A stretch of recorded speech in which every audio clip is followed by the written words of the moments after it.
Live from Canada, it's the SSN podcast with your host, Larcher, Colin, and Liberty.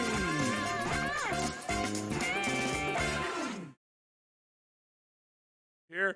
Hey, everybody, welcome back to the SSN podcast, hopefully without any internet troubles, as my internet is fluctuating because of all the times for it to do it. It decides to do it now.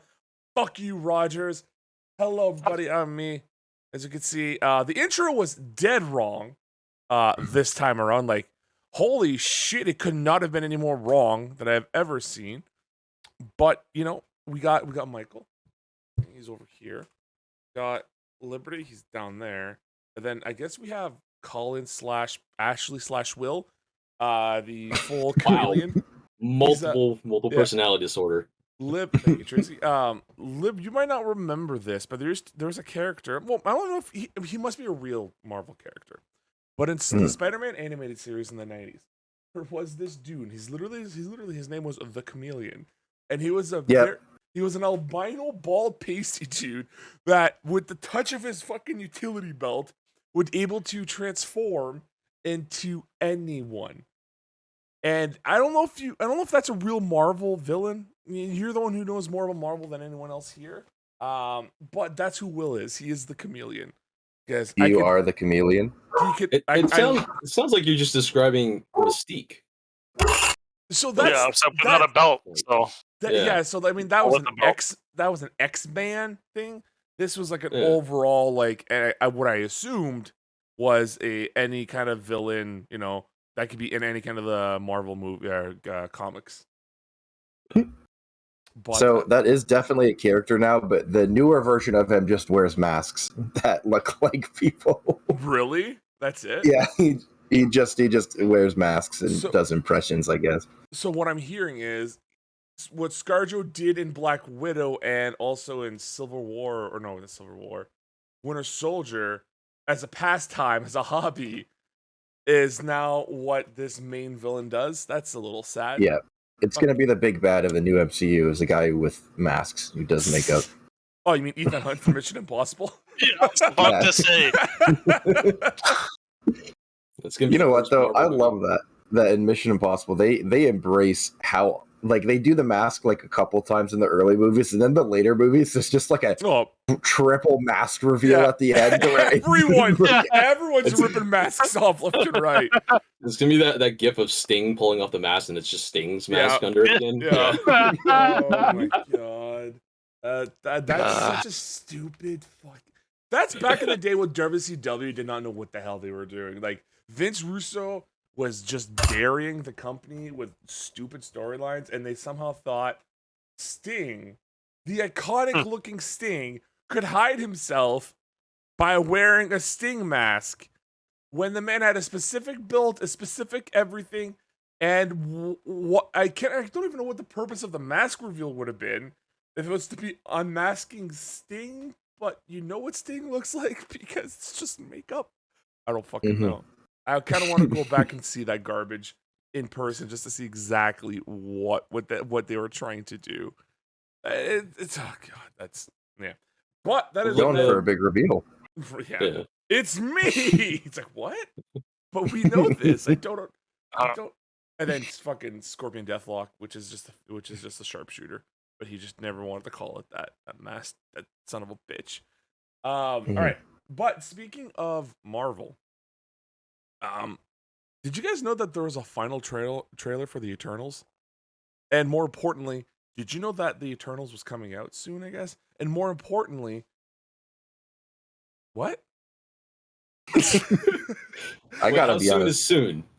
Yeah, okay. Like in 2021 or? Well, that's the thing. So it's saying usually when something says final trailer, it's coming out, you know, relatively soon, right? So like, it says 2021 that I'm looking at November right 5th. now. November 5th, 2021. Yeah. That's pretty soon. Yeah, that's decent. Yeah. A couple of questions with this. One, I'm not gonna give my opinion yet. Does anyone even care about this movie? Two, did you know that it was coming out soon? And 3, do you think it's going to be another one of those premiere access things? Or are they hoping that since it's coming out in November, that this movie is going to just be in theaters only? And I pass it to you guys. Well, so specifically on the premiere access thing, the interesting point will be what pans out with this whole Scarlett Johansson lawsuit against them. Yeah, I was about to say. They bowled her over on that, and so depending on which way the courts pulled out on it, if they do pull it out before November, that might sway them to either keep it in the theaters or try to pull the same thing again.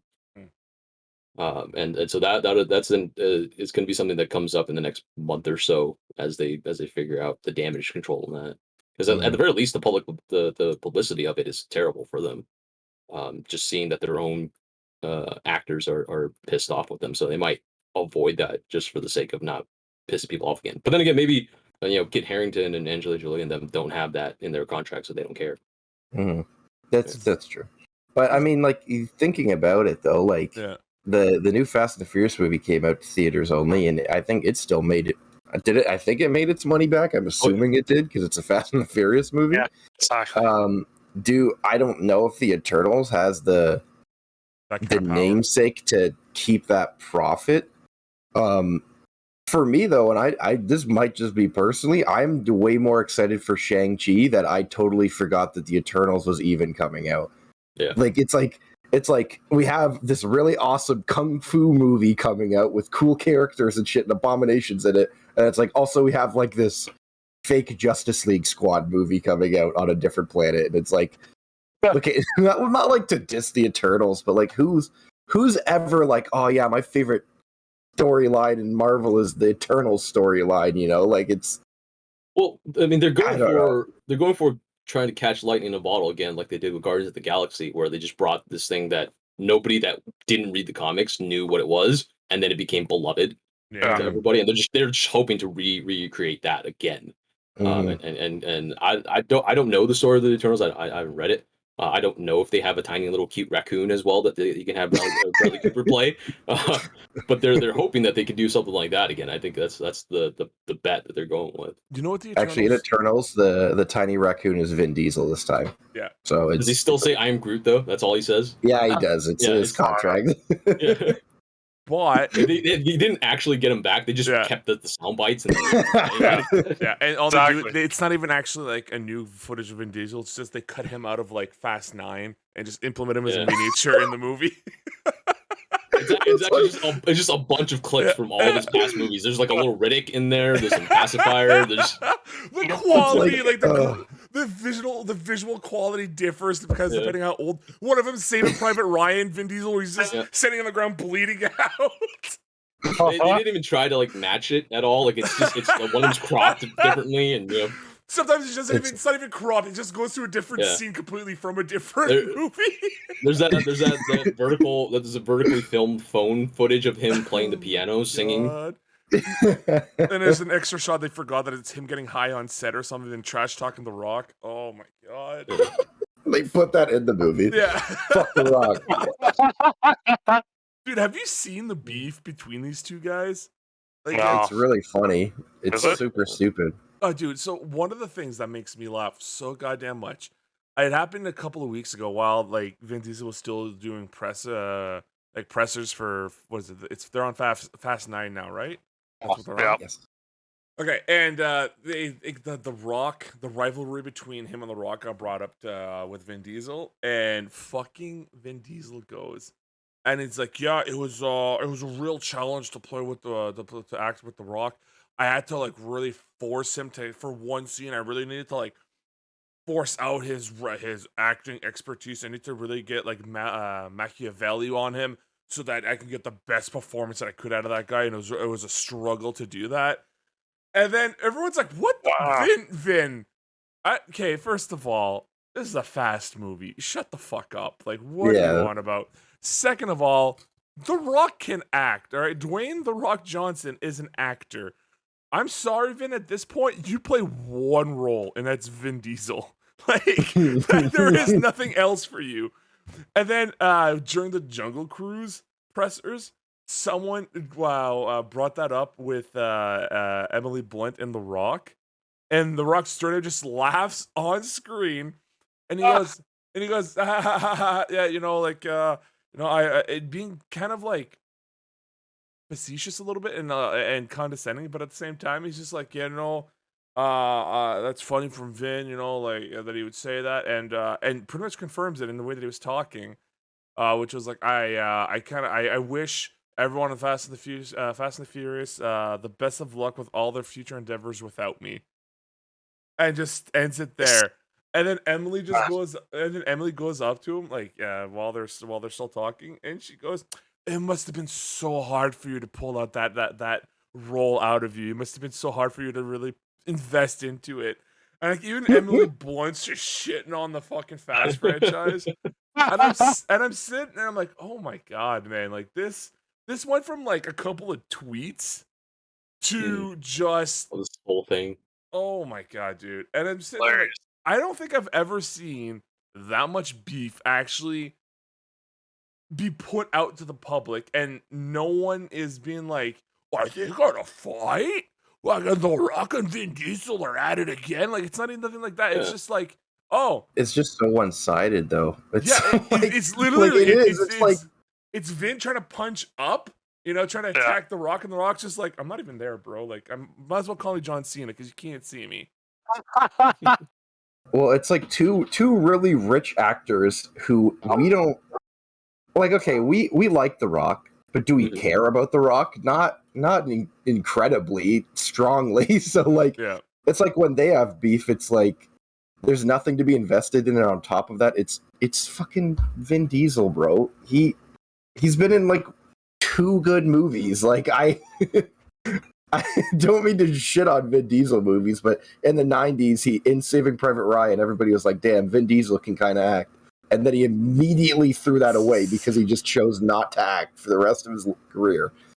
And then The Rock plays the same character every single movie, but at least he's a good dude. Like, at least he's a nice, entertaining dude. Like, I don't know. It's okay. For me, it's like if your 2 uncles that you both didn't really like had like family drama, and like it was like you were just there, like you didn't really care, but then every single time you saw one of the uncle, they would bring up the other one, and you're just like, can you guys like stop ruining it's like family events? Like it's I don't know. Okay, but I mean, it's entertaining, right? Who doesn't like beef? Yeah. I'm gonna ask you guys this, all right? And I want to see if you can actually name it. I want you all to name me 5 Vin Diesel movies that are not. I was gonna say Fast and Furious 1 through 5. Yeah. Nothing to do with Marvel. Nothing to do with the Fast and Furious franchise. Could you actually name me 5 Vin Diesel movies without researching it? We've said a couple already. Yeah, so there's that. There's Pacifier. Okay, hold on. Why of all the garbage movies, Lib, would be that's their go-to right away? The Last Witch Hunter? Because it's really funny, because like if you look at interviews and stuff, that was like his like magnum opus was The Last Witch. He like put so much time and effort and money into The Last Witch Hunter and no one saw it. It's really funny. Yeah. Also, I mean, this is a question that Lib is probably gonna be able to answer in general, because if you watch enough Writing with Dice, you'll see we have a whole like a running gag of it just being the Vin Diesel verse. Yeah, we keep putting all of his movies into there. So Lib probably can name at least 10 of them. Dude, the thing is, though, we straight up just did Witch Hunter, Riddick, and Fast and the Furious. Those are the 3 we kept bringing in. All right, all right. So you named 2 of them there. So, Will, you have Pacifier, Witch Hunter. Do we count Saving Private Ryan? We've already mentioned it. Yeah, that one doesn't count. It's mentioned. Okay, so you got Riddick, you got Witch Hunter, you got Pacifier. This is getting hard. Pacifier. Yeah, that's an iconic movie. I rewatched that so many times as a kid. Here's my thing. I can't think of any. Okay, so it's kind of he's had to have been in some, right? Okay, I'm looking this up. No, hold on. Here's the thing. It's surprising because there's 2 of them that I'm looking at right now that I'm surprised that no one's brought up. At least, well, I'll say at least 2. Yeah, 2, and I'm very shocked. Triple X. Oh yeah. and the Iron Giant, because he's the voice of the Iron Giant. Doesn't Pretty count. good voice actor, actually. All of his voice acting movies are pretty good. Why? As soon as Because he has shows his Iron face. Groot, and then he has another one where he just goes. Hey, don't you better not be talking about the Iron Giant like that. I love the Iron Giant. I That's love a the quality movie. film. Yes, no, it is. But for you to sit there and tell me that Vin Diesel is a great voice actor, He's better than Troy Baker. I'm gonna be the one to say it. Wow, that's a bold statement right there. Christopher Nolan, more like Christopher who? Jesus Christ. Christopher Nolan. No, Do you mean Nolan North? Yeah, that's Nolan. Nolan North. Yeah, They're all Nolans. Christopher It doesn't matter. Nolan North. That's the Nolan twist. It was him all along. Mm-hmm. You're right. those We guys- should have gotten Triple X. That would have. Yeah, that would Triple X was probably surprised me. That's a so gimme. much. Yeah. But like, I'm looking at his career, and fuck, dude, Awakening Multifacial, which hell of a name. Oh, I got another one. I got another one. What's Fuck, that? what is that movie called? It was like it's the latest one. He's like a Terminator, basically. Yeah, that garbage. It's got like blood in the name or something. Bloodshot. Yeah, Bloodshot. Yeah, it's based that on was the one book. that was like the first one that had like the weird straight to home and in theaters thing at the beginning of quarantine, right? Yeah. And that's that was the testing of that one. And what a test it was. That's not what you would want. To be like, guys, we got this. We got Vin Diesel. We got Bloodshot. Who? We got comics. We're fine. And they took a violent fucking comic book and turned it PG-13. That's what you like to see. That was always my complaints about the Carl Urban Judge Dredd, is that it was too much violence, not PG-13 enough for me. Needed more Stallone. Where was the Rob Schneider? I needed more Rob Schneider in the mix. Was he in the Stallone one? Yes, he was. He was in Judge Dredd. He was like his comedy go-to buddy. It was so fucking bad. I don't know what it was. There was something about Stallone flicks and Rob Schneider that had to go together like in the 90s. So I'm pretty sure he was in Demolition Man too, if I'm not mistaken. Stallone probably liked Rob Schneider and then just got him on projects pretty easily. I bet you it was Stallone. Because I mean, Stallone was a big enough name that he had sway in the projects he was in. But yeah. Side note, absolutely love Carl Urban Judge Dredd. That's a cool ass movie. Dude, I was so disappointed that it never made that into a franchise because that was shot so well. It was probably the best interpretation that we'll ever get of a live action Dredd. There's just no, I mean, like he had the face, he had the action, he had everything, and then the studios just said no, and it was a low budget film. It was perfect.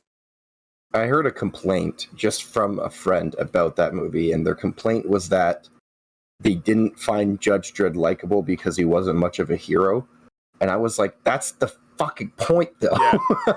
I'm like, he's like literally he's not even an anti-hero. This dude's just a like authoritarian cop who like is semi-protecting like, people who don't. Like I'm like, I watch it because the cool gun. He got cool gun and he talk no emotion. That's cool. He is basically a human RoboCop. Like there is no gray with Dredd. There's just black and white. And that's just how he was. And then just weird because he wore red, right? And some gold. He's basically Seer. Yeah, you're absolutely right, Will. Basically Seer. Does the dance clear. Could you imagine Judge Dredd? He comes in, flashbangs you, does 10 damage, and prevents you from healing. Oh, why? Don't. Last night, fucking Will and I were playing, and I had some drink. I don't like last night. By the way, yesterday. Was Tracy and I's 10-year anniversary, right? And we thank you for the golf claps. I appreciate that. We ended up trying to drink our 10-year-old bottle of wine that we had from our wedding, and it turned into red wine vinegar. That's just so was unfortunate. So we had decided to go out and get some actual good wine. we popped the bottle. Tracy had like half a glass. I had the rest of the bottle to myself, and then I started drinking. Let's get. She's such a lightweight. Like, I love my wife, but like a fucking neck of a cooler, and that lady is tipsy. It's I marvel. I have to drink like an entire fucking like one of these, and like I can maybe feel something. You know what I mean? Like it's one of those situations. Just to feel something again. Yeah. And I envy lightweights with all my passion. Oh my god, I wish. My girlfriend is a lightweight. She'll start drinking wine and then she's hammered by like a glass or two in, and I'm just like, I wish I had that much bliss in my life that I could just drink a glass of wine and then be good. For me, it's like I drink a glass of wine and I'm like, I didn't really want to drink this that much, and then I'm not committed enough to get to drinking more, and I just stop. Oh my god! But yeah, so we had that. I then also bought some. Do I still have it down here?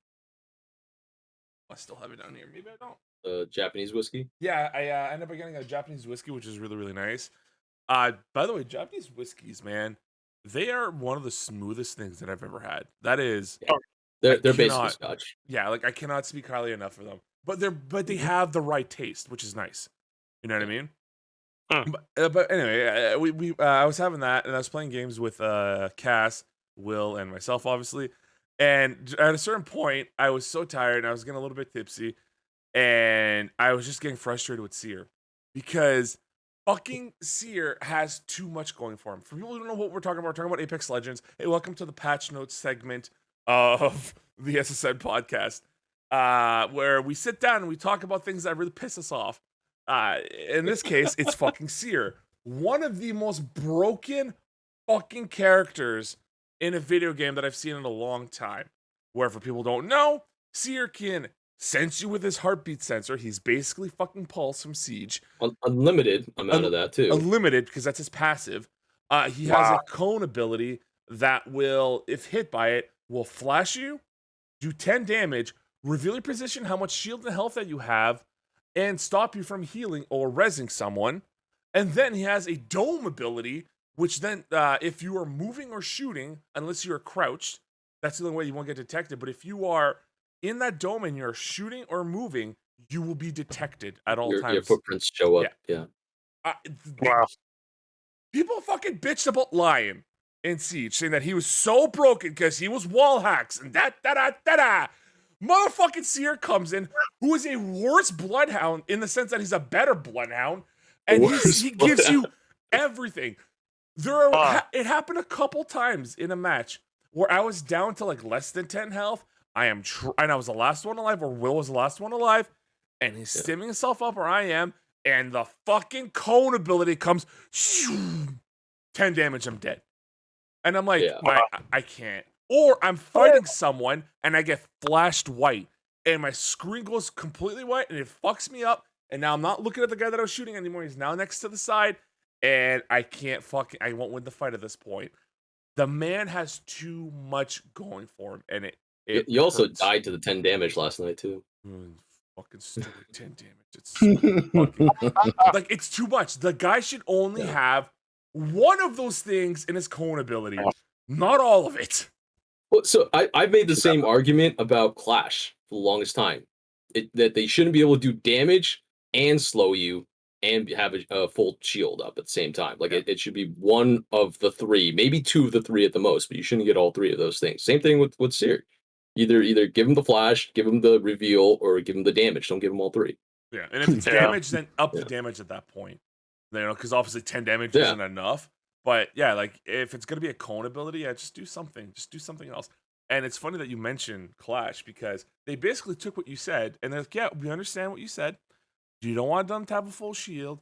You don't want them to be able to slow you down and do damage. So we're just gonna give you an operator that could see you through a shield, but and then say attacker. It's the anti-Clash. God. Well, that's the thing is Clash and Monty's are supposed to go up against each other, but the problem is Monty doesn't get to slow or hurt Clash. They just get to sit there and take it. Do you get damage? Do you get damaged as Monty if you're full shield and Clash is zapping you? Yeah. Okay. Yeah. So that's broken because I've seen recent clips of Osa. Have you seen Osa at all, by the way, Lib? Have you seen what she can do? No, I have not. That's the new operator Yeah. for Siege. Yeah. Yeah. Yeah, okay, yeah. I thought so. It was like a streamer or something. No. I have seen the new. I've seen the the one new coming out Okay. for the next season. Yeah. Yeah. She's got the little clear shield, right? Yeah. Right. Yeah. That could be placed down in windows, doors, anywhere. And it's a two-way. Anywhere. Yeah.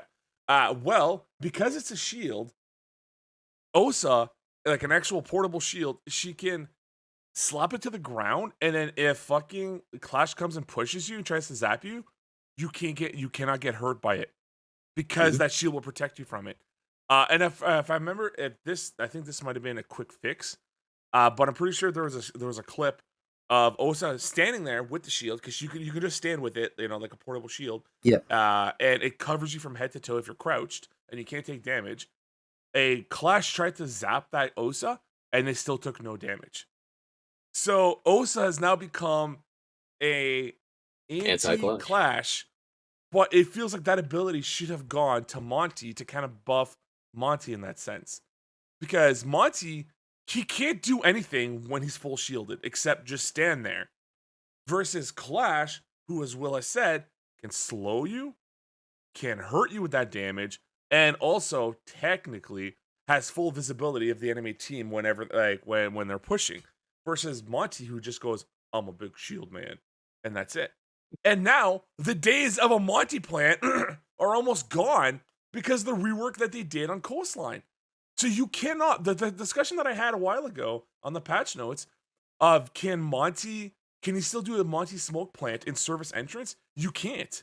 You actually have to push up in the rework up to that half wall now to plant properly. Which, to be fair, they did push the half wall forward, so it's not all the way. It's not all the way deep back as previously, but it's about halfway in. But which also means that the defenders are also closer to stopping you from doing those good old fucking plants. It's nuts. Right. It like, what's the point of picking Monty now? There really isn't. Like, it blows me away. I don't think this new operator there's going to be any point to picking her too, because I get there's like some cool gimmick work you can do with it, but for me it's like you need to have like almost groundbreaking meta changes in your new character for them to actually be viable, because there's so many good characters in the meta right now that and Siege is good for that. Siege puts out a lot of good characters. Like, honestly, I think one of the biggest changes to this meta is going to be Twitch because of the big buff coming to her drone. Yeah. So I think that instead of, new character comes in and inserted in the meta, no, I think that she's going to get a lot of play early on because it's fun, and then gimmicks, and then people find cheap things to do, and then they patch those out. And then, the stars of the old meta rise up again. And like you think about, I'm trying to think about the last character. I think, who do you guys think the last really meta changing character was? I know for sure Ace was, because Ace basically came in and became the hot breacher, like the reinforced breaker guy. But like, it's hard to when you already established something that works so well, it's hard to bring something in to mix it up while it's still being a unique thing. Like, what's her name? Ursa or Orsa? Osa.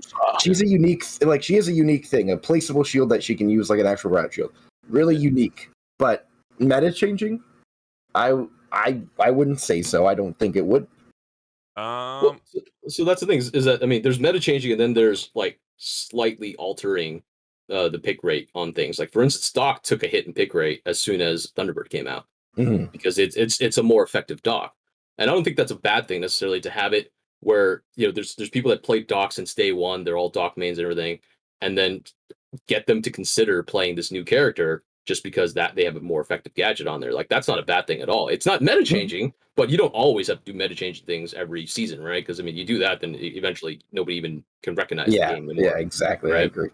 So there's that, and even putting in Flores to help with anti breach for a while there. Like, that was a good attempt at trying to help with the fact that Thatcher's always getting banned, and Twitch drones weren't as effective. You gave them a third option to do it with, and so I appreciate them trying to give us new avenues into playing the game differently. Whether or not it pans out, you never know until you put it out into the public, and at that point, until they start revoking people from operators from there, you won't see them actually adjust on that. And so if they get into this whole mood where they're just going to start reworking more and more of these operators like they did with Tachanka, then maybe you'll see them change it into more meta changing things. But you're going to have a lot of people who are just there because they were an attempt at something and it worked or it didn't work.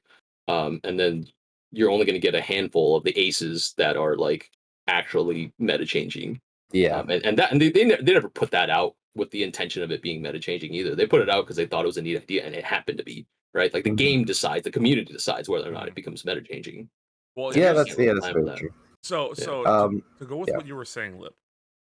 Yeah. It's going to be 1, 2, 3, 4 seasons if you count the season itself, where Ace kind of changed some of the attacking meta.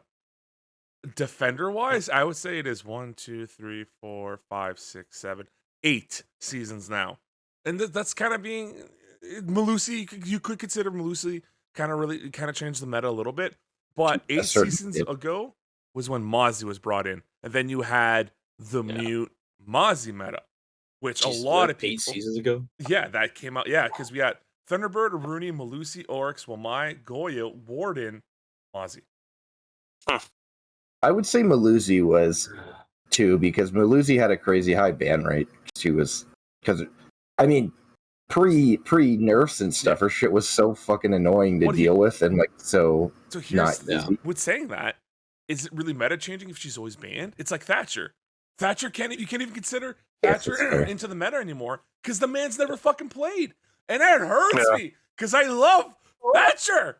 I love him. He's the easiest support character to play because he's just like, boom, I did my thing. It doesn't matter if I die now. I broke the wall. Do your shit.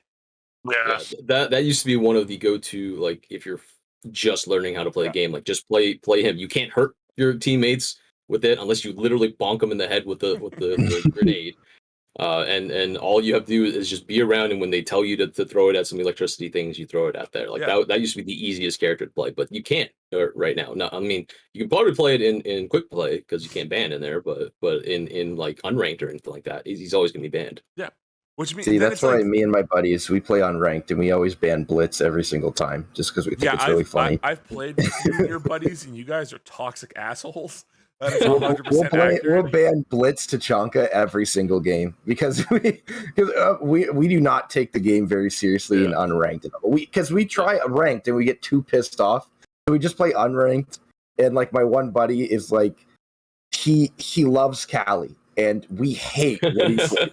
It's not even my buddy, it's Sinjin, Justin. Sinjin loves Callie, and every single time he does, he's the last alive, and he's outside of the building, and it's like a 1v4. And then he has to try to win the game. And he's cursing you guys out for leaving him alone, right? And be like, no, we're cursing him out for still being outside of the building. Like the thing is, we all went in and died, so we didn't have really great games either, but then we're all pissed at him. And then he's like, don't worry, boys, I got this. And then he just goes for quick scopes and dies immediately. Like it's So we are not very serious. That's the thing I've noticed with one of the biggest differences from like PC to console. A PC sniper, once they know they're the last ones out, if they're experienced enough, they're like, hey, fuck this. They drop the sniper ID and they go in and they try to go for you go with secondary. Right? Yeah. Versus console snipers, which is like, I am not moving from this spot. You're going to come to me and I will kill you. And it's like, yeah, but we won't, and then we'll win the round. No, that's not the contract that was signed here. You're going to come out and face me like a woman. One at a time, single file, with enough time for me to reload between you guys. Yeah, see, the thing is, you say that, and I agree 1,000%, but then console players will be like hiding a wall, and they'll be like, you know what? I'm going to peek the sniper. Yeah. And then they peek their head out and get fucking shot in the head. And then they're like, dude, what the fuck? She's won. And it's like... Yeah. Then that's the dude who's yelling. The guy who just died is the one yelling that. Why aren't you supporting me? We could have had her. She's one hit. It's like, all right, dude, you need to chill the fuck out. And like you never fired a bullet. Yeah, she's one hit. Trust.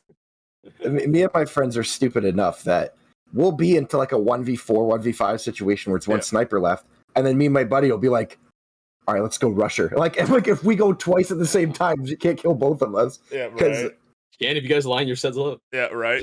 But then one bullet. there's been games where we do that, and then we like 5-man rush, and we all die, and we lose the round because of it. But the thing is, we don't care. We went out like heroes. That's what heroes. Yeah. Heroes. That's the word we're going to use. It's fine as long as the whole team is on the same page about it, right? Like if you're all in there just like, I don't care if I'm winning, like this is just a good time, like let's do stupid stuff, then that's fine. But we're all the problem is when you have one or two people on there that are like, I really like I need this win because I'm doing a challenge or whatever, or I just don't like losing. Then you have the issue because then people there's like you're throwing and you're being dumb. So there's it like depends on the game too, right? If it's a close game and we never do dumb shit, we actually try and go for the win. Yeah. Right. But it's it's like when it's like 3-0 in either direction, we kind of cautions out the wind and we don't really care too much. And like one team has lost a bunch of people to DCs and then he's like, okay, we're just fucking around at this point. Yeah. Mm-hmm. My one buddy, and I love him to death, but he is like the king of shenanigans. And he's probably like looking at our group, he's probably like second or third best player. But this guy fucking uses Boss G Vigil like religiously. Yeah. Like he swears by it. He gets mad at me when I play Vigil and I don't use the Boss G. And I'm like, well, the K1A is just a billion times better. And he's just like, doesn't matter. You're not a They're both gamer. solid guns. Yeah. Yeah. I can't go wrong with either of those. It's just the Boss G is like the all or nothing gun. It is you hit your shots or you're dead gun, like in a fire. The Boss G, you do the Boss G because you want to give the other guy a middle finger when you kill him. That's the whole point of that, right? Because like the whole point of the ACOG thing on there and everything is just to make it so that it was viable to use as a meme gun. It's 100% a meme gun. Yeah. You do that just to piss people off. Or if you're spontaneous, you just fucking headshot, dead. It's like, why? Why, Sam? Yeah. Why are you this good with this gun? It's not fair, Sam. Yeah, I will say that too. My one buddy, he swears by it, but he is nasty with that thing. Like he does get kills with it. I think he was one short of an ace with the Boss G, which would have been his crown achievement had he got it. But yeah, I mean, I think that's just in general though. We do not take Siege very seriously, and it's because there was a time where we did take it very seriously and we weren't having fun with the game. We were just, it was like that point where you get good enough at a game that it's not fun anymore because you're just, if you lose, you're mad. And if you win and you've had to put all of your mental energy into that win. Yeah. You're exhausted by it anyways.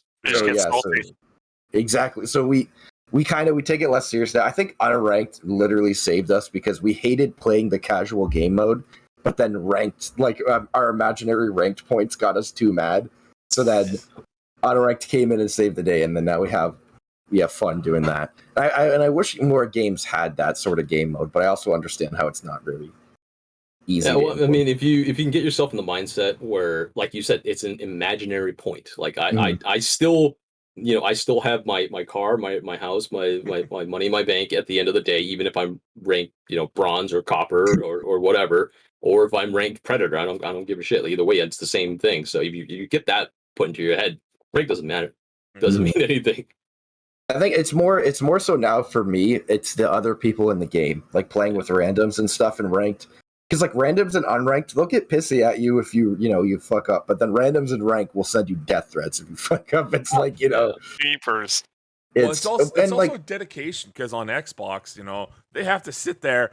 Hit the button, find your name, send message. Use a joystick. Use a joystick to type it all out. There's no keyboard, so they're like sitting there like F, C, no, fuck, go back to delete. F, U, C, K. And by the time they fucking write the message, it's been 3 days. They're starving. They've pissed themselves. There's shit everywhere. And they're just like, fuck you. Yes, I did it. I finally got to them. And by that point, Lib's already blocked and deleted toxic, you. Bro. Consoles are toxic. I was playing Dead by Daylight yesterday. Yeah. And I was running a killer game and I got a 4K on killer, so I killed everybody. Yeah. I didn't do anything toxic. I just played the game normally, and then I got called a slur because of it. Yeah. And I was like, I didn't like tunnel anybody. I wasn't camping any hooks, nothing like that. I was just playing. I would hook somebody and then I would go patrol gens, and then I was playing Trickster, who I think some people maybe think Trickster's toxic. I don't really get it because I think he's not easy to play. That's the K-pop guy, right? Yeah, it's the K-pop guy. Yeah. Well, But yeah, and then I immediately got called a slur. And then the dude said that people who play killer are losers. And then I was really confused because I'm like, that's a core element of the game. So you can't have a game without it. Yeah, Like, well, you can. Yeah. You can. It's just generator rebuilder simulator. Is that what you want? Like, no, I mean, like you can't queue up for the game without like they're gonna put somebody in there. It have to be an AI or something. Introducing a new patch in Dead by Daylight where you all you do is repair generators. That's it. That's the type of guy who wants to play Apex with the aimbot on. That's the motherfucker who wants to play the Power Washer Simulator. It was just like me thinking about it too. I'm like, I find it's way easier to be toxic as a survivor than it is to be as a killer. Well, yeah, because especially if you have 3 buddies with you that could all be at the same time, like just mathematically speaking, you could be 4 times as toxic. The amount of times I'm not toxic when I'm a killer. I try and play the game, and I'll even strategically. Sometimes you should actually be kind of like proxy camping a hook to secure a kill to get more points. But I still try not to do that because I'm like, well, it depends. If it's like late game and both doors are open, then I'm probably going to kind of camp my hook for the kill. But if it's, if it's like first hook, then you're just kind of scummy for just camping it. But no, I've had so many games where a survivor will fucking drop a pallet on me and then start teabagging and then run away, and I'm like, I'm just doing my job here. Why am I like? The game wants me to kill you. It definitely shows up on both sides of that game. Yeah. Both sides of that game is just everybody's toxic assholes to each other. Yeah, that's just video games, though, man. It's so easy to be toxic to people online. Exactly. It's there are 2 things with that. So with Dead by Daylight, I've been watching Ashley Marsix, who you can watch at twitch.tv/Ashley Marsix. That's her game of choice to stream. And it's to the point where she's gotten good enough at the game that she now has learned or has known for a long time now in Dead by Daylight, you don't play the game, you game the game. Mm-hmm. Where because like all these daily objectives, which is like, oh, you have to like res a friend 6 times. Oh, you have to fucking pull down 5 pallets, or you have to do all these things. Vault through windows while being chased or whatever. Be within the killer's point of view. Terror radius. Like for like 30 seconds or whatever. Mm-hmm. And it's like, okay, these are cool challenges, that I would love to do as a side note, but everyone just plays the challenges now. And even the killer, right? The killer, even the killers have their own challenges, which is like, down a person 6 times or whatever the fuck it is. And it's like, so then they will literally purposefully down a dude, walk away, let their buddy res him. Let him get up. Yeah. And then they farm him. Yeah, and they just farm things. Or, like if both parties, both the killer and the survivors both know that they have to do a certain objective, they would literally just stand there and look at each other while dancing around. You get legitimate farming matches that happen where it's like a mutual agreement, or even I've had it on Xbox before. I get messaged by a random person and it says farm ? And then I'm like, oh, this guy wants to farm. And literally, like, usually I'm like, no, I just want to play the game. But then, like, sometimes it's like double blood points weekend, and I'm like, okay, let's actually farm. I need to upgrade my Steve Harrington. Like, I need to. But it's something that I hate. Yeah. I hate when people, because, like, at least in most shooters, you can't farm. No. There's no real way of farming. Except Apex. Well, Apex, you can farm. Yeah, I was gonna say farm Apex damage. Where you can knock a dude with a fucking Kraber and then let their buddies res them and then knock him down right away again.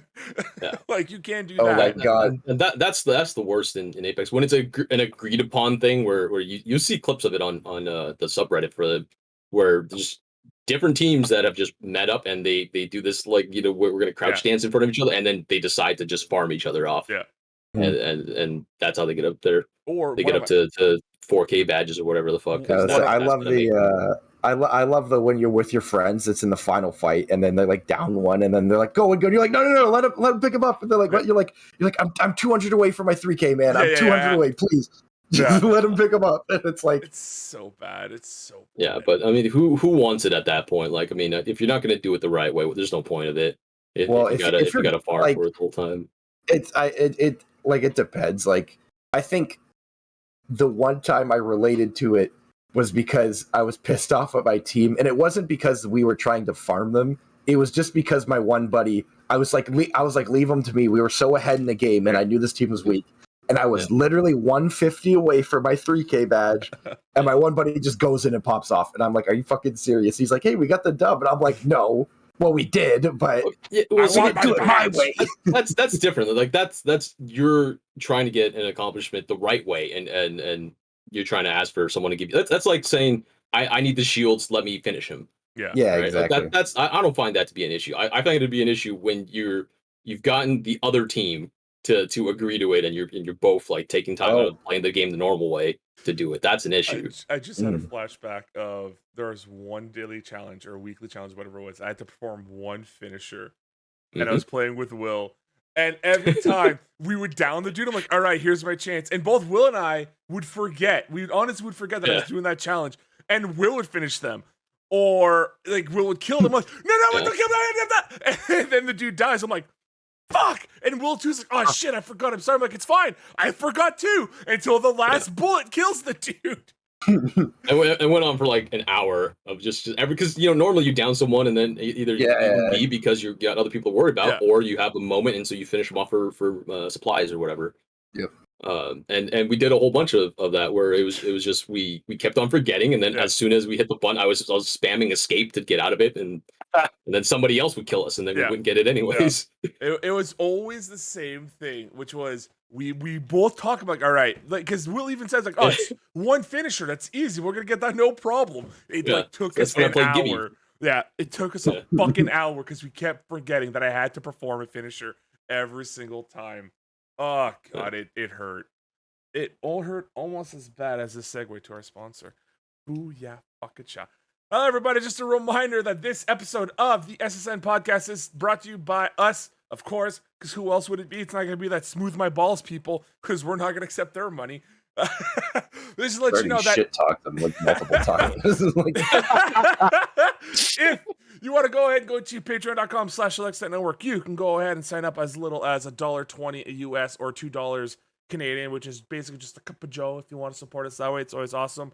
You can go as high as, I believe it's $6 American, $8 US, where you can get post shows, you can get audio versions of the podcast that are ad-free with the video as well, exclusive polls when we fucking start getting back into it, because I gotta get to that schedule again, and so much more. There's a bunch of different tiers you can go and check out, or you can just go ahead and go to twitch.tv/SSNplays and follow us and subscribe here with a Prime Gaming little mabobber. It's not Twitch Prime anymore, so whatever, fuck Twitch, do whatever you want, I don't care anymore. But also, you can go to youtube.com/liveselectstart, and you go ahead and subscribe there, which is always complicated to explain now, because YouTube subscriptions are free, but their join costs money.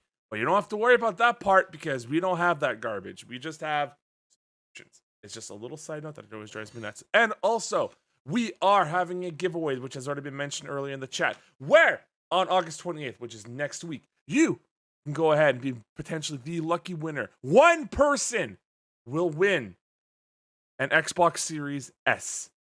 And all you got to do is make sure that you are here on August 28th during the SSN podcast.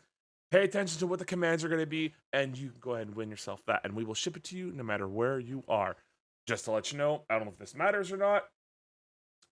You do have to be, I don't know if it's region locked anymore. I don't know if that's still a thing, but we are in North America, so I don't know if there's a PAL versus whatever version, but it's a digital console anyway, so I think we're fine. But just as a heads up, that might be an issue. The cables might not match.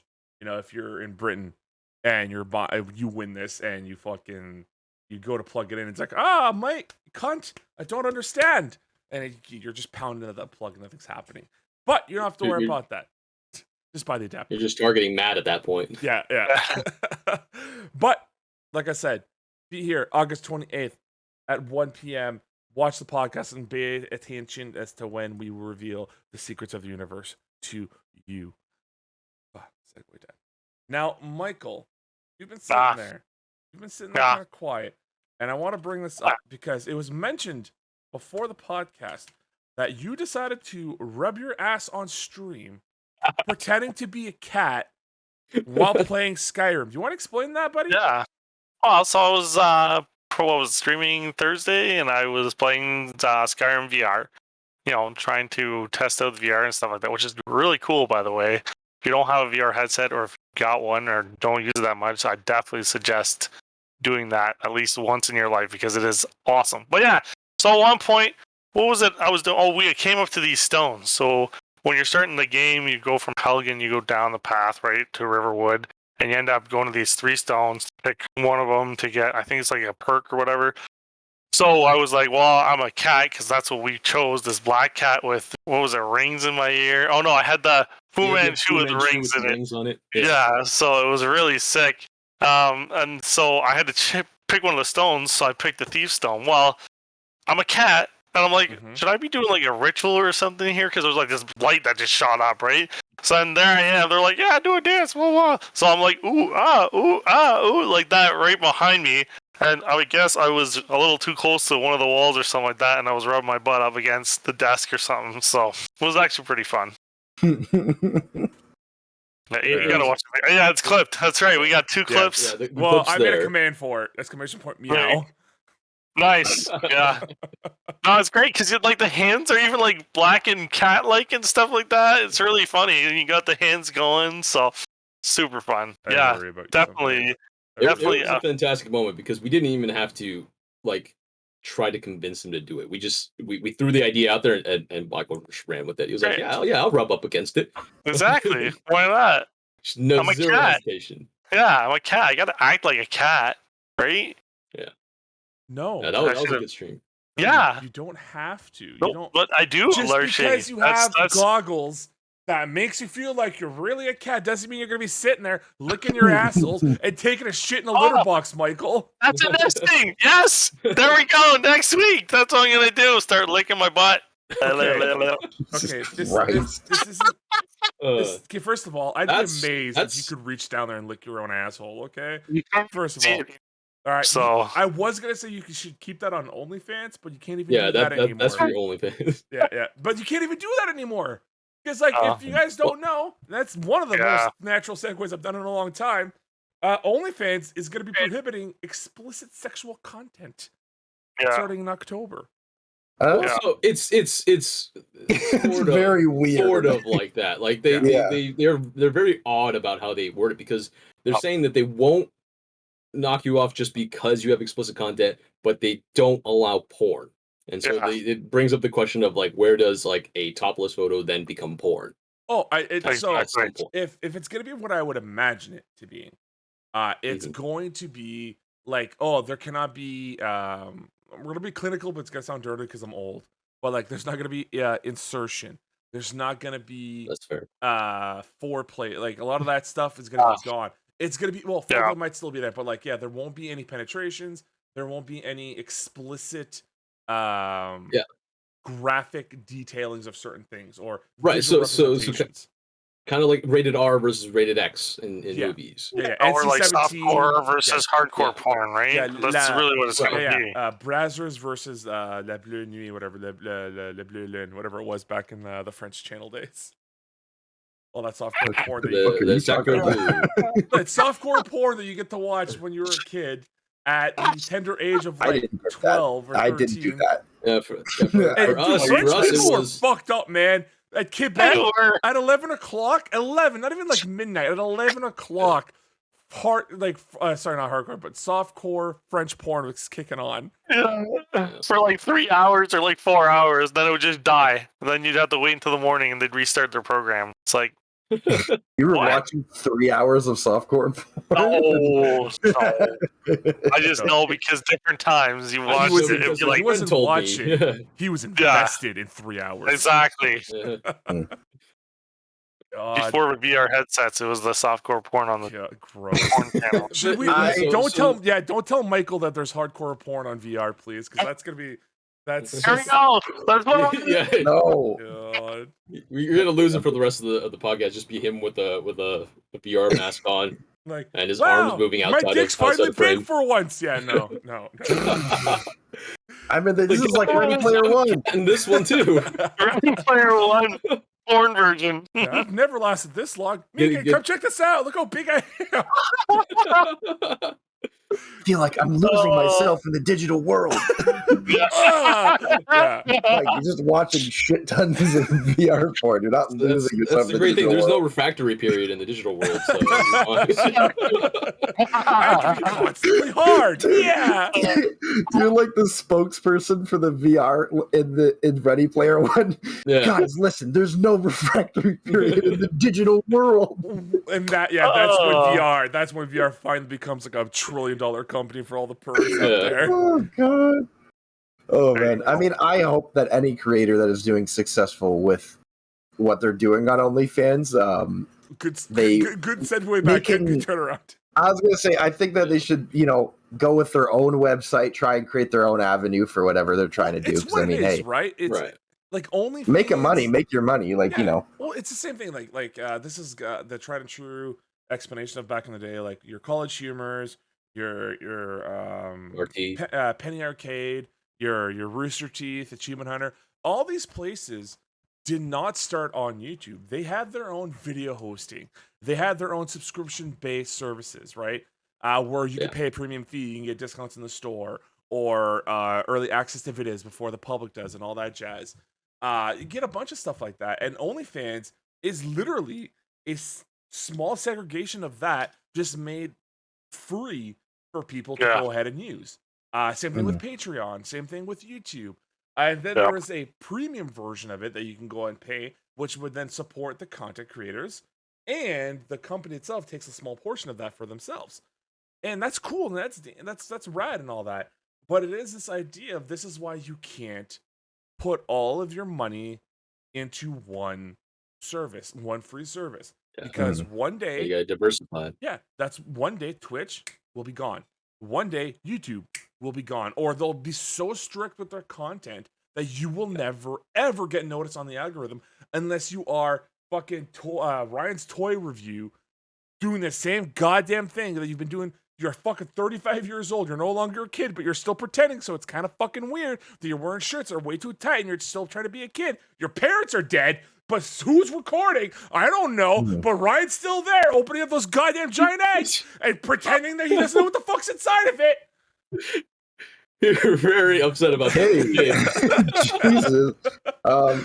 But yeah, I think I agree with you completely, and I think one thing that's unfortunate, and it's not, I don't think it's due to anyone specifically, it's just due to the matter of what it is. Yeah. And same thing happens with YouTube, is that some people who are successful creators on here, they don't necessarily have the know-how or the prowess to do website design or to, go and find a different avenue. Sometimes they find success on YouTube or OnlyFans or Twitch or anything like that, and then they run through that because they find that success, and then it's taken away from them, and it's like it's a massive hit. It's huge because it's not easy. Like, I'm guessing all of the top creators on OnlyFans who do explicit stuff, they have the connections and the people, rather to already have their own website and their own stuff, or to be able to go down that avenue, have that support system. But then you go kind of minor people who are still kind of successful but not at that level, and then this is going to be a huge shot to, like, not only like their creation on OnlyFans, but also just their revenue, right? Like, how they're making money in life could possibly take a huge shot, and then big lifestyle change. And I think that there's a lot of I don't know what term I want to use here, but people just being rude to people who are sex workers on OnlyFans, and people that have this really shitty mentality about it. I saw one thing about like one of the I don't remember. It was one of like those like gamer squad groups. And one of the dudes was tweeting some shit about like, oh no, now you have to go get a real job, something like that. And just like the very first tweet was like, yeah, they should be more ethical and do big crypto dump schemes like you guys do. That's amazing. It's I again, I wish everyone the most success, but I can understand completely why this could be a huge shot to some people, because this could literally be the thing that's been helping you live the life you live now, and then it's taken away. Big old shot. Yeah. It's like, I mean, even think about like some YouTubers, man. some of the biggest YouTubers, you take away, YouTube was just gone. Like, that's so much of their money just gone. No, the thing is, a lot of big YouTubers have already started their own separate revenue streams, like Built the Franco. Even merch is a huge thing. God, yeah. Love him or hate him, Logan Paul freaking made that shit. He basically was running a clothing store as well as being a YouTuber with how much he was promoing that shit. But it's, again, I think that's the one thing, is that you hear about these changes and you're like, oh no, all of my big creators, and it's like, no, they're going to be fine. It's all of the people that are smaller creators that are going to be taking major hits here. Coming up that are just starting off or haven't hit that large market yet that are going to be taking the hit on this. Because if you see, it says that it's if the nudity doesn't line up with their policies. And the thing is with policies is that even though policies are pretty clear cut, they change and bend around whatever the company wants it to. Well, and it's in their right as a company. It's like it's the investors for them, right? The reason why they're changing all this is because the people that have invested into the company now want something that's less racy to then get more ad revenue in, right? To be able to like. You're not gonna have someone, and I get this, it sucks, but I get it. Like, you're not gonna have someone, fucking, having something in the ass and something in the mouth, and then boom, Nissan, the family van, all the storage you want in the trunk, and then you cut back and someone's just fucking getting dumped full of cum. Like, yeah, I get it. I get that that's not what you want as an investor to have, or like Nissan's never gonna sponsor that. Coke's not gonna be like, you know what, that dude that just got splooged on, let's. Coca-Cola, the refreshing taste of Coca-Cola every day, and then it happens. Like you don't want that. I get it. I do want that. What do you mean? That's entertaining for that. That's great. But that's perfect for you. That's great. But Nissan or Coca-Cola does. I don't know why I'm going back to Nissan specifically, but like they don't want that. They're making their money off it. But, like, honestly. But that's the thing. In situations like that, all you have to do, and it's a lot of hard work, but just be like, look, the explicit content gets explicit ads. You can get like Brazzers, or Reality Kings, or I'm trying to remember. Like, I don't know. The AdamandEve.com. Yeah, Adam and Eve. All those guys could advertise on those specific videos, and then then you have your other stuff. Just your people. I don't know what else the fuck you do on OnlyFans. To be honest, like your pictures of cosplayers that are not overly sexualized or. Like quick how-to builds. I mean, it's not just pictures. It's more like you can sell personal services and stuff. It's like like some people. If you're a musician, you want to just you do music videos and stuff. But you just want someone else to go through a paywall to go see it. Like that's. And there's got to be an algorithm for that. I mean, that's what Google and Facebook do essentially, right? Well, so it's not hard. All you have to do, even if they didn't have one on there, you put a tag system in there, and everybody gets tagged as some kind of content. It's not hard at all. Yeah, no. And as 4 men without OnlyFans, we can definitively say that we know everything about this situation. I mean, guys? First of all, how do you know I don't have an OnlyFans? Speak for yourself. Because I've been looking for it, Will. I haven't seen it. You haven't looked under at OnlyFans/Having That's where it is. Yeah, also, I've found Michael's. It's just the Twitch channel. It's just him rubbing his ass on a pole.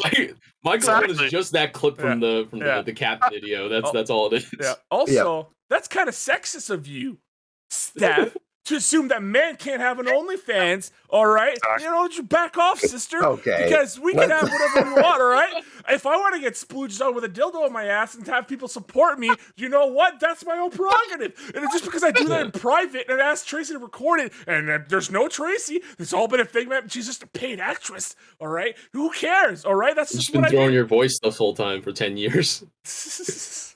But anyways. Justin standing up for men, the most...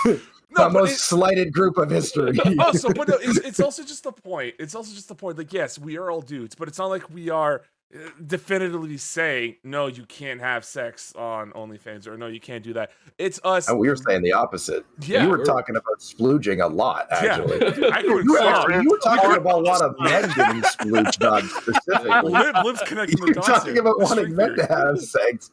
Wait a minute. But it's just the idea that it sucks that these people who have built a safe community on OnlyFans, they're potentially going to lose it because they might not meet OnlyFans' guidelines now.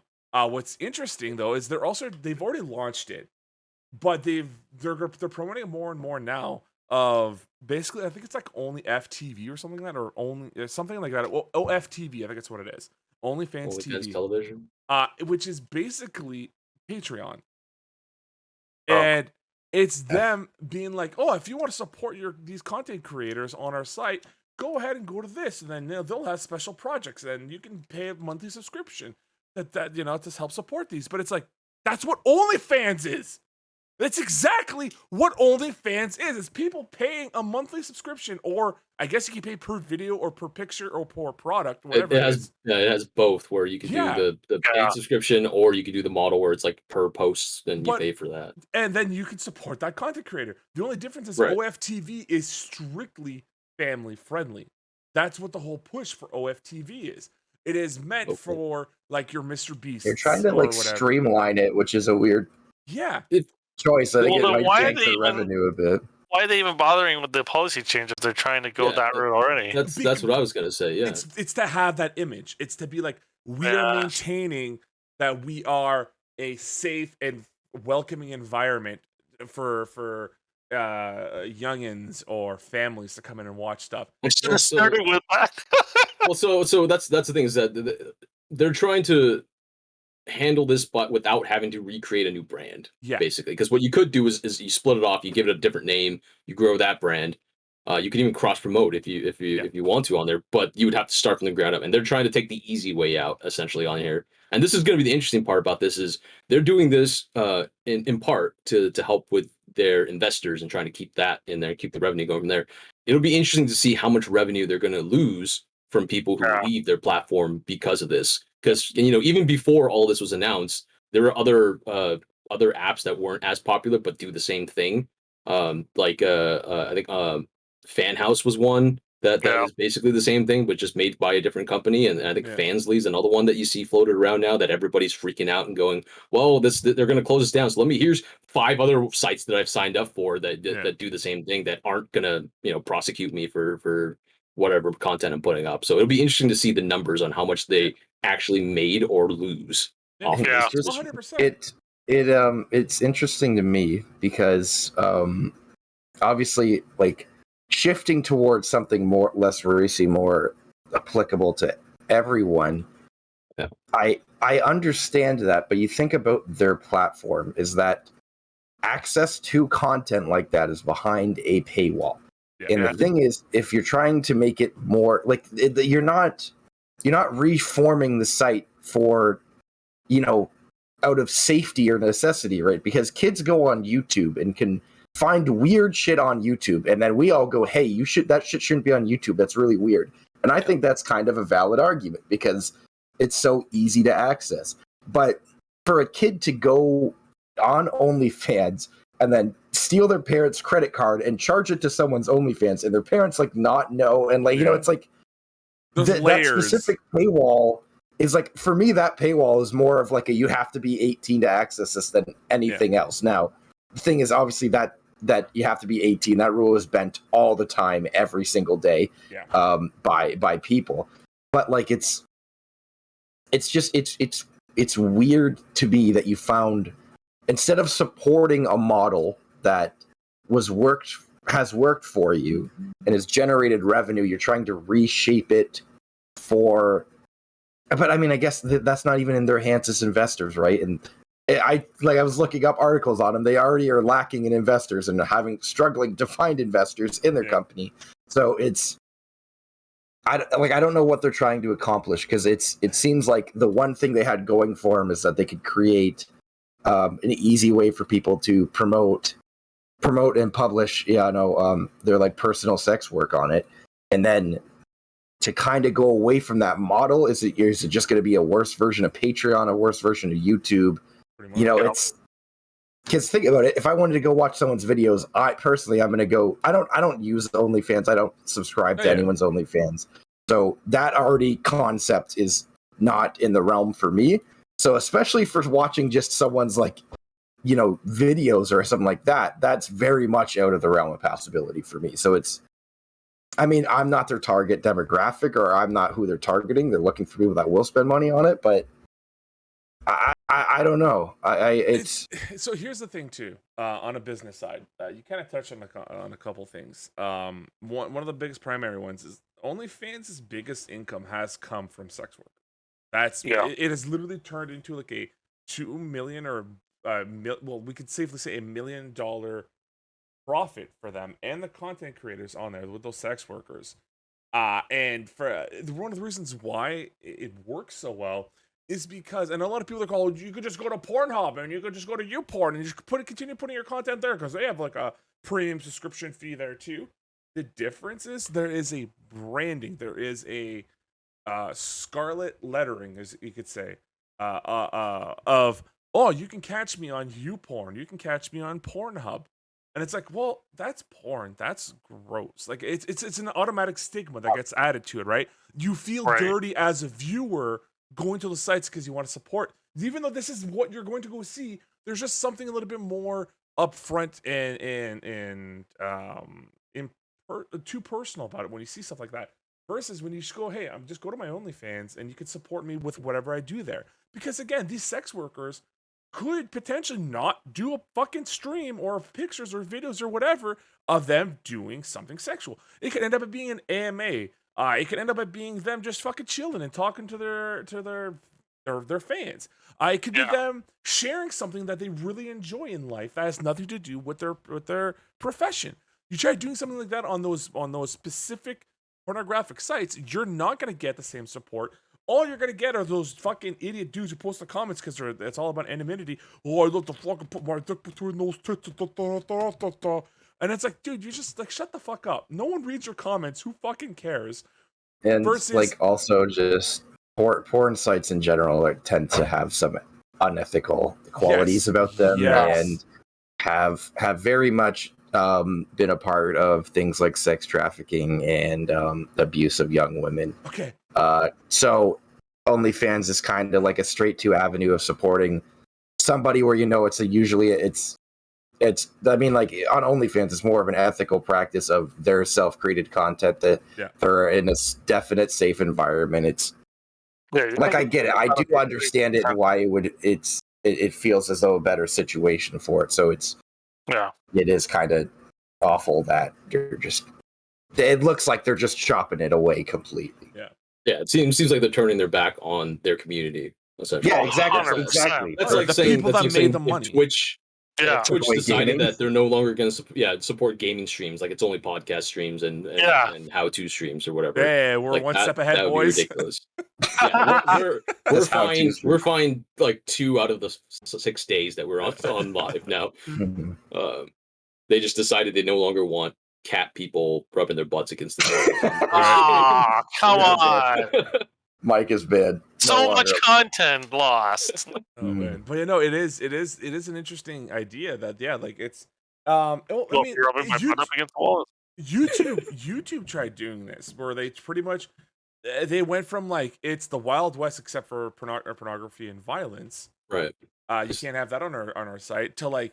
Philip DeFranco, his content when he very first started is not even close to the same production value, but he was saying a lot more risque things, we'll say, and he had very definitive opinions on certain subjects that he won't touch now, which I understand because as a business, YouTube's not going to allow him showing like some of the footage, we'll say, of like what's happening. This is getting very serious for a second. Just as an example I'm using of like when the U.S. troops pulled out of Afghanistan, and then there was these disturbing footages of fucking people holding on to the wheels of airplanes while they're taking off and they're falling to their death. Of families literally tossing their babies to U.S. military soldiers so they can take them away to safety.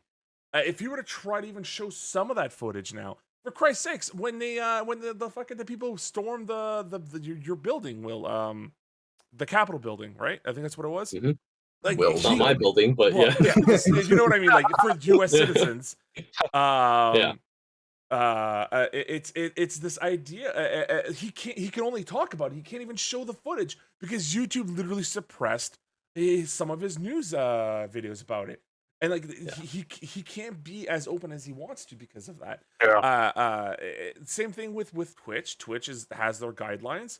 OnlyFans was kind of this burgeoning space where we're trying to figure out who they were or who they're trying to be, and sex workers came by and it's like, well, this is a safe space for us where we can produce stuff within the confines of our safety of our home with people who we trust that we don't have to worry about, and we can make a profit and everyone's happy about it.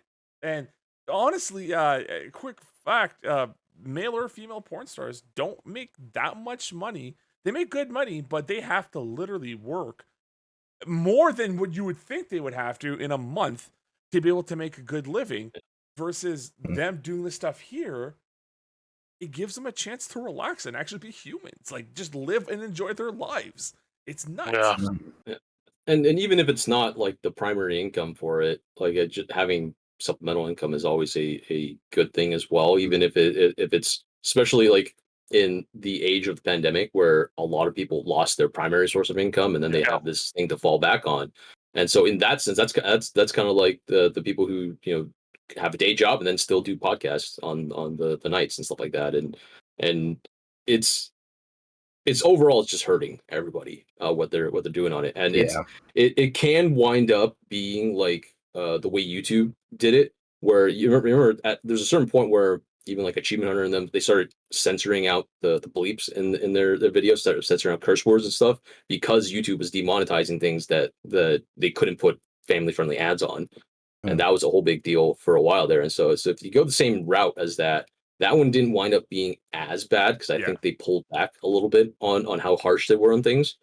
But this one, like, you're targeting your entire fan base, your entire user base. Oh yeah, they're basically shooting themselves in the foot, realistically, right? That's the belief. And like I said, with the competitors that are coming up, I think we're going to see a significant amount of them bail on there if they haven't already. I mean, just watching like personal feeds at the moment, you're either on the side of, oh, they're not going to touch me, my content's completely within the guidelines, or you're on the side of, oh my god, this is going to go to hell. Here's 5 other links that you can go to, and we'll go there. Yeah, we'll start building communities there, which shows that, I mean, you don't have the loyalty on there as much as you think you have, because there are options.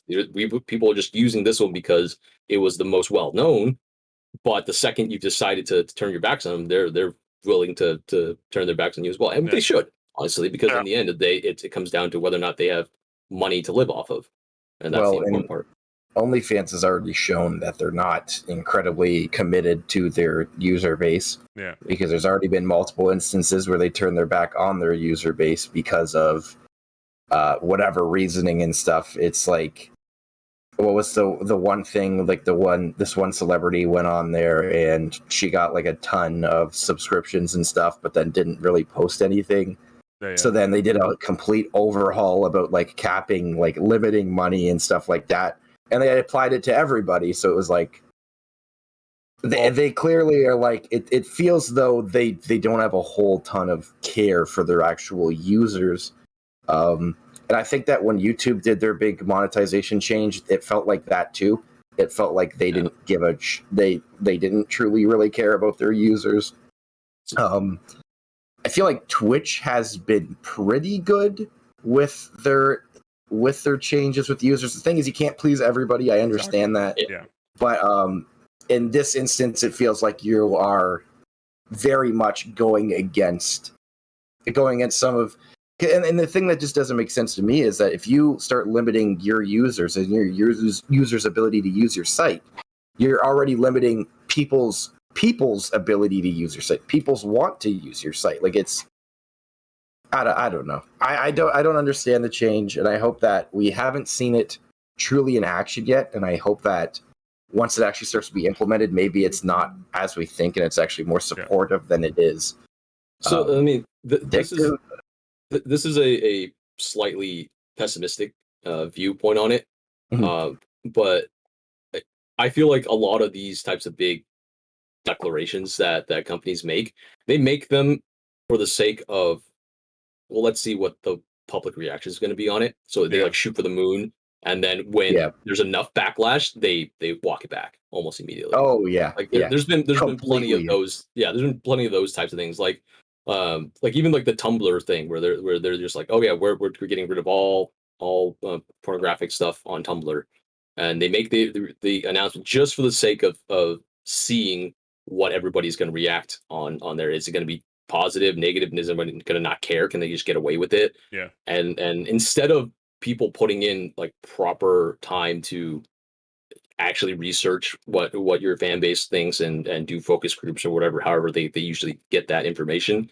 they've just decided, well, we'll just leverage social media on it.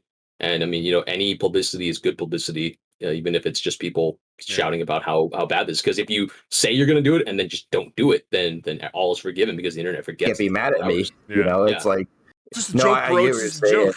Yeah, well, it ends up being a point of pride thing for them because then they spin it as, oh, we've listened to our users. Yeah, we've heard you out after we care about you guys, and so we're going to do it. No, it's because you thought that you could get away with this shit, and we called you on it, and then now you're just going like, no, I was with you the whole time. That is modern capitalism. Is see how far you can push the limits of what you're allowed to do as a society, and then as soon as you cross that line, you walk it back, and then you're the good guys. The perfect example on this, you see this argument all the time on to bring it back to something we talked about before, the Apex Legends subreddit, when they did the changes to the battle pass 2-3 seasons ago at this point, and they made it insanely difficult to do it, to just to farm more out of it. Everybody went apeshit on him, and then as soon as they walked it back, they reverted back to the system they had previously. Everybody praised them. And then you still get these few posts that pop up and go, don't give them praise for undoing the mistake they did and blah blah, because they're just trying to, they're playing you guys. They're inventing a problem so that they can come in and fix it for you. Yeah. And it's hard for me to decide which side I really fall on that, because there's a slightly pessimistic view where you go, yeah, you're right, they are just fucking with me. And then there's also the slightly optimistic view where you go, well, I mean, they are really normal. They are listening. They could be honestly, it could be an honest mistake. You're never gonna know for sure. Yeah. All you can do is decide for your own personal feelings. Do you feel like this one is an honest mistake or not? And then you go with that. Well, a lot of that. I feel like that happens in games a lot. Especially, I forget what one it was. I think it might have been not Assassin's Creed. There was a game that came out, and it had so many fucking microtransactions, it was like ridiculous. Anything that EA puts out. Battlefield. It's the Star Wars Battlefront, right? Yeah, Battlefront. Battlefront. Star Wars Battlefront. Because for a while I was like, man, Battlefront 2 is a good game. They didn't do all that stuff. It's fun now.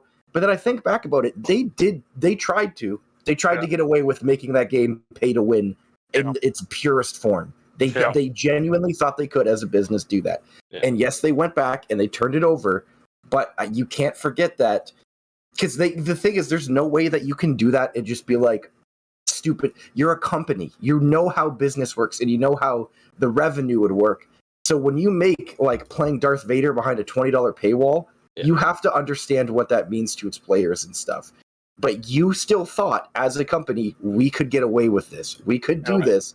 So like, I agree with you completely, where it's like, part of me is like, I'm glad that they took away that paywall and then let you play all the characters, all that super fun.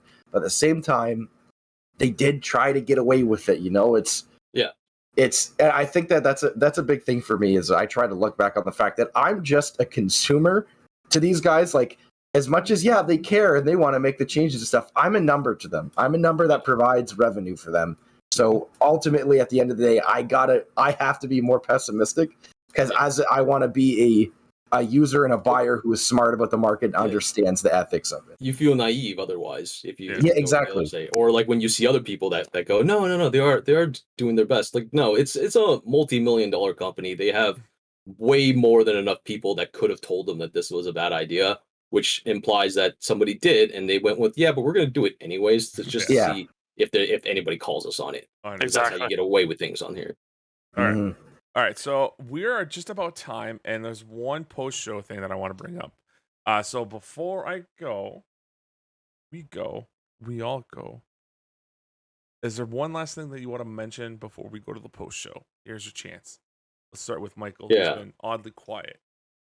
I'm not quiet. Listening is all. Well, yeah, I mean, I said my 10 minutes here and there, but I just want to point out, Lib looks a little tired today. I mean, you get enough sleep last night? Oh, Yeah, I forgot about this. Yeah, and I did. I had a rough sleep, and it was the specific reasoning behind my rough sleep, which is I was having stress anxiety dreams. And Justin, I don't think you'll be able to guess this. Do you know what my stress dreams were about? If I had to take a guess, I bet you there was you playing baseball Shot in the dark. Shot in the dark. for the Toronto Blue Jays on a cruiser. Yeah, that is a really weird thing to guess, but yeah, you're completely right. I was dreaming about playing baseball on a boat. It was one of those dreams where I kept waking up and then going back to sleep and then dreaming a different, like the same dream but different. It started off with me playing with the Jays on a cruise ship. It was pretty cool. Game wasn't going too bad. It was really weird though because the boat was like moving a lot for a cruise ship. It was like shifting like crazy. And then immediately I woke up, was kind of stressed, went back to sleep though because I was tired. And then I was with, I don't even know, I think I was with like the San Francisco Giants. I switched teams between dreams. Couldn't and we were playing on like a little the Giants are decent. Giants are decent now. Shit. What they got Fernando Tatis? Isn't he cool? No, they're first of all, they don't have Fernando Tatis. That's San Diego. They got Chris Bryant, is who you're thinking of. Second of all, yes, they are number one in the NL West. I'm just an A's fan. That's all I'm saying. Gotcha. And by the way, I think I ended up on the Padres because I remember Fernando Tatis was in my dream. Yeah, it was from the Writing with Dice episode where we took him and turned him into a movie star. Exactly. Right? And then we put him on a boat. Well, we didn't do that. Anywho, we didn't put him on a boat. But we did make him play baseball where you can hit people.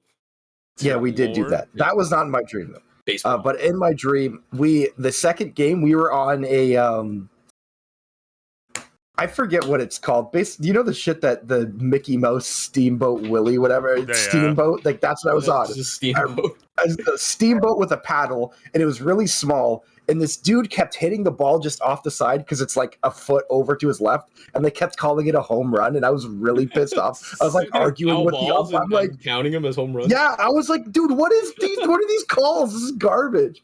And then I woke up, and then I went back to sleep, and then I got beamed by a picture. And Fernando Tatis was there, and then I woke up, and then I was like, man, I hate this. I am not going back to sleep. I don't know why baseball was so stressful for me lately, but that's what got to me, and that's why I look very, very tired. I mean, you're stressed about it now. Wait another month and a half when it hits playoff baseball, then you're not going to sleep at all. Mm-hmm. No. I don't even do. The thing is, I don't even watch baseball that much. Yeah. So I don't know why it's stressing me out. With that, we're gonna go to a post show. We love y'all. Have yourselves a good one. And for those Patreon members, get ready for a little extra bonus content. Bye, everybody. Bye.